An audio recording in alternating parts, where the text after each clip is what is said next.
আসসালামু আলাইকুম ওয়া রাহমাতুল্লাহি ওয়া বারাকাতুহু। শুভ সকাল। সবাই কেমন আছেন আপনারা? ভালো আছেন? আমিও ভালো আছি, আপনাদের দোয়া আলহামদুলিল্লাহ।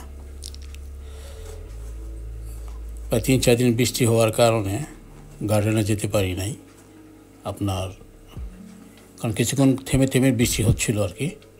গার্ডেনে গেলে তো আর গাছেতে কোনো কিছু পারা যাবে না, সেই জন্য যাওয়া হয় নাই।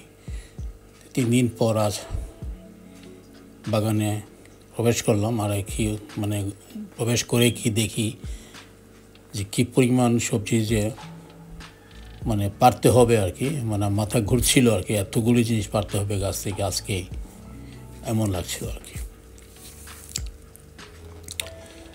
পুঁইশাক, তারপর করলা, তারপর আরটাতে কী নাম, ছোটো ছোটো কী যে নাম, উস্তা নাম, এমন একটা নাম হবে। তারপর এখানে আরও আছে। তারপর টমেটো, তারপর কিছু সিম, বেগুন এবং লাউয়ের আগাডোগা কিছু কাটতেই হবে, কারণ এত বেড়ে গেল, কারণ নিচে রৌদ্র আসতেছে না। আর যদি রৌদ্র যদি না আসে তাহলে গাছ মরে যাবে, থাকবে না। আর কোনো লাউ যেগুলো আসবে সেগুলোও মরে যাবে। সেই জন্য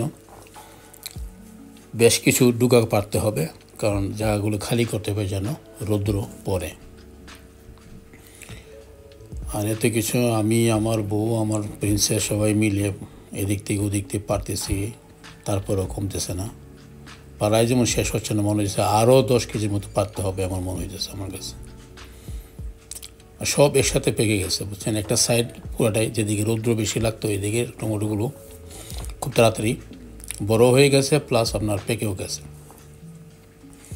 আর যেদিকে মোটামুটি এতটা রৌদ্র পড়ে না সেদিকে এখনও প্রচুর পরিমাণ সবুজ টমেটো রয়েছে, পাকতেছে আস্তে আস্তে, বাট সবুজ টমেটো অনেক হয়ে গেছে কাঁচা। ঠিক আছে, এগুলো আস্তে আস্তে পাকবে, সমস্যা নাই। এখন কথা হলো গাছটাকে হালকা করতে হবে যেন রৌদ্র পড়ে। গাছটাকে হালকা করতে গেলে এখন মাথা আমার হিসিম হাচ্ছে, অনেকগুলি ডুগা কাটতে হবে, আগা কাটতে হবে, তারপর গিয়ে একটু হালকা হবে। আর এগুলি না করলে নেক্সট লাউ আসবে না, আর যদি আসে লাউ মরে যাবে, থাকবে না। লাউ খাওয়ার জন্য এগুলো আমাকে করতেই হবে। যদিও আমি কখনো লাউ গাছের আগাডোগা এত সহজে কাটি না, এবার লাউ গাছ বেশি হওয়ার কারণে এমন হয়েছে আর কি। কিছু কিনে নিয়ে আসছিলাম আর কিছু লাগিয়েছিলাম, সেগুলো হয়েছিল। কিছু ফ্রেন্ড সার্কেলকে দিয়ে দিয়েছিলাম, আর কিছু ছিল সেগুলো আমি লাগিয়েছিলাম আর কি। যে অনেক হয়ে গেছে, প্রচুর পরিমাণ হয়ে গেছে, একেবারে নিচে রৌদ্র পড়েই না বলা চলে। তাই এখন চিন্তা করলাম আজকে কিছু করার নাই, কিছু কেটে হালকা করতে হবে। যদিও খারাপ লাগতেছে, তারপরে কিছু করার নাই, দিতে কোনো উপায় নাই, লাউ খেতে গেলে কাটতেই হবে। যাই হোক, দেখেন কী পরিমাণ সবজি আজকে পারলাম 3 দিন পর। প্রতিদিনই মনে করেন কিছু না কিছু গাছতে পারি, আর আজকে 3 দিন পর এতগুলো একসাথে পারতে বাধ্য হলাম আর কি। আরও প্রচুর পরিমাণ আছে, আরও যে পরিমাণ আছে পেরেছি এই পরিমাণ আরও আছে গাছে, সেগুলো একটু শক্ত আর কি। এগুলো একটু মোটামুটি নরম হয়েছে হালকা, এই জন্য পেরে নিলাম। যেগুলো শক্ত এখনও আমি রেখে দিয়েছি, সেগুলো পাইনি, নেক্সটে পারবো। আগে এগুলো কিছু বিতরণ করবো আর কিছু খাবো আর কি।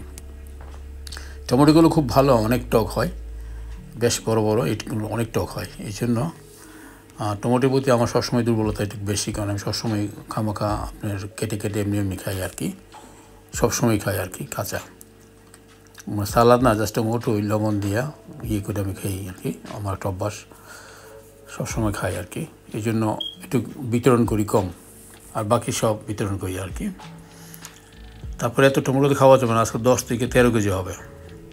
এগুলো তো কিছু বিলি করতেই হবে, আর এগুলো খাওয়া শেষ করবো না, কিছু কিছু আশপাশকে দিতে হবে, তারপর দেখা যাক কী হয় এই আর কি। যাই হোক, আপনারা সবাই ভালো থাকবেন, সুস্থ থাকবেন। আর যদি আপনাদের কোনো কিছু প্রয়োজন হয় অবশ্যই বলবেন, ইনশাল্লাহ পেয়ে যাবেন। তো সবাই ভালো থাকুন, সুস্থ থাকুন। আল্লাহ হাফেজ, আসসালামু আলাইকুম ওয়া রাহমাতুল্লাহ।